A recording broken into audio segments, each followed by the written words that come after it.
The 24-Carat Buddha and Other Fables, Stories of Self-Discovery by Maxine Harris. And the publisher is Sidran Institute Press of Baltimore, Maryland. Gold and Silver. Isadora had been queen for as long as anyone could remember. There must have been a time when her father had ruled, but those days were long past. When people thought of the royal palace or of the throne of power, they thought only of Isadora, and it seemed to many that she would be queen forever.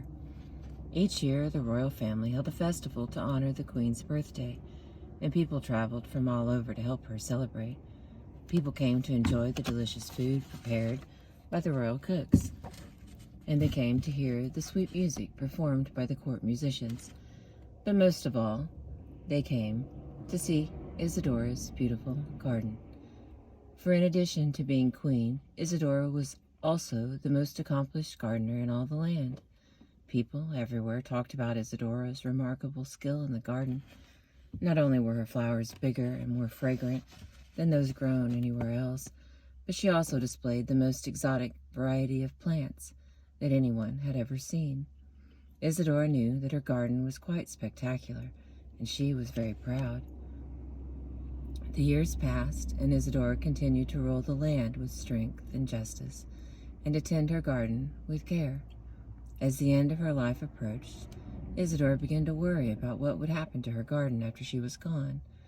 Her only daughter had shown little interest in tending the garden. She was more concerned with wearing beautiful gowns and attending lavish parties. Isadora thought and thought about who might have the skill and the desire to tend her garden. And then she remembered her two young nieces. She had not seen the twin girls for many years, but she remembered fondly how eager the girls had been to learn about the garden and to help their royal aunt tend the plants and water the flowers.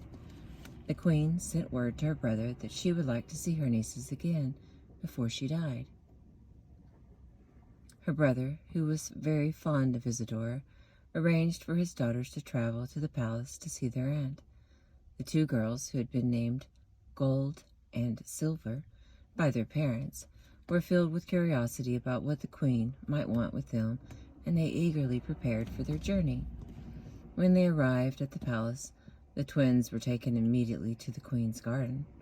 Isadora watched from her window as the girls began to explore and to examine the many beautiful flowers and plants that graced the garden terraces. After leaving them alone for several hours, Isadora made her appearance. "My dear Gold and Silver," she began as she reached out her arms to embrace the two girls, "how very glad I am to see you after such a long time. I have been watching you from my window as you have wandered through my garden. I can see by the way you admire my plants that you have the eye and the temperament of gardeners. Come and sit by my side and tell me what you know about tending a garden such as mine."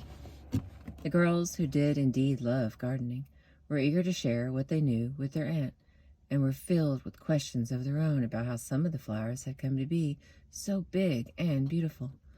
"Of course we know how to tend a garden," they chimed almost in unison. "We have helped our mother plant the seedlings and weed the flower beds since we were just little girls. Now we help fertilize the plants and prune the shrubs in the fall. We have even helped to tend the orchids that grow inside our mother's greenhouse."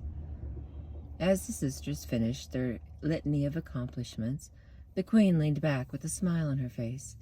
"I can see that you two know much about how to care for a garden, and I have invited you here because I want you to care for mine after I am gone. But there is one more thing that I must know before I trust you with the care of my most precious garden." "Ask us whatever you want," the twins replied with a sense of confidence and anticipation. The queen held both of the girls in her gaze for quite a while, and then she asked, "Do you know how to love the garden? Because that is the secret to having the most spectacular garden in all the land." As the queen uttered those words, the two sisters looked at one another in amazement. They had expected their aunt to ask something very technical about how to care for a garden. They had not expected her to ask them about whether or not they could love the garden. "Why, of course we know how to love a garden. There is nothing we would rather do than spend time in the garden." "Very well," responded the queen, for she was growing tired and her time for making a decision about her garden was growing short.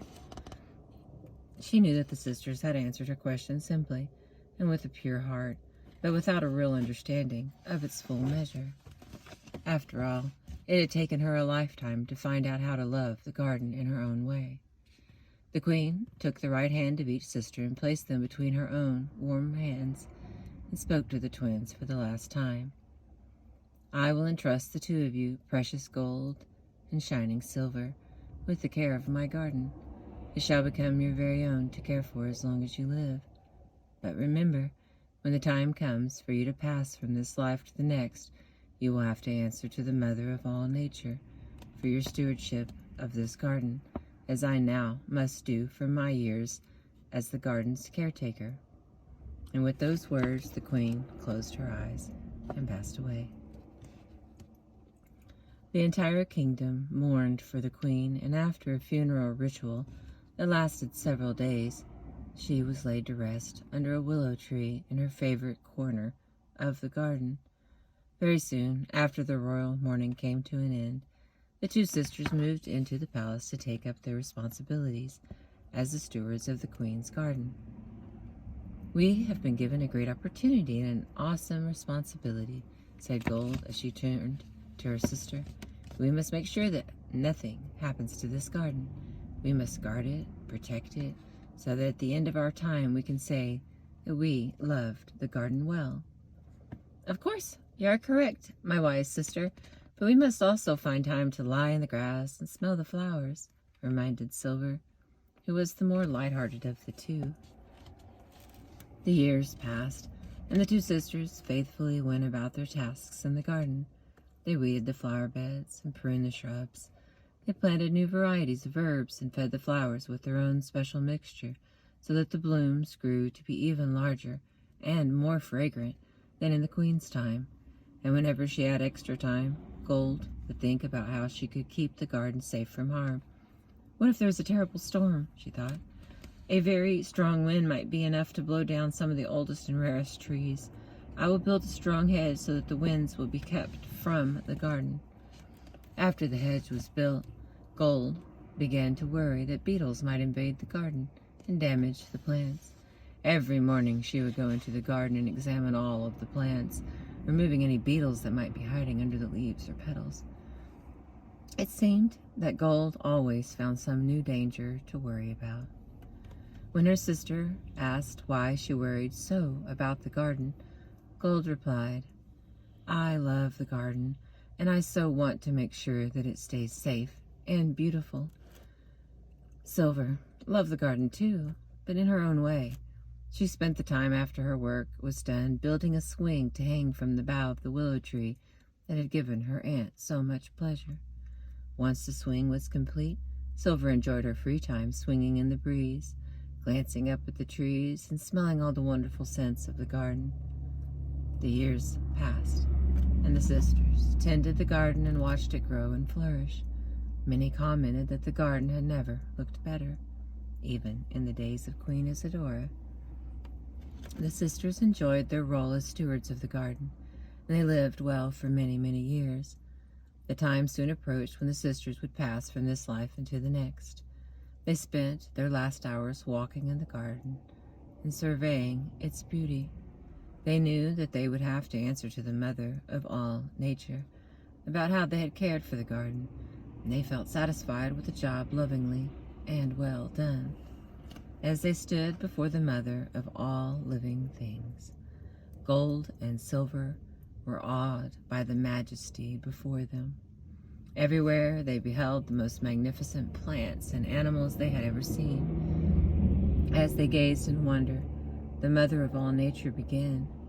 "Gold and Silver, nieces of Isidore and stewards of the palace garden, I welcome you to the next life.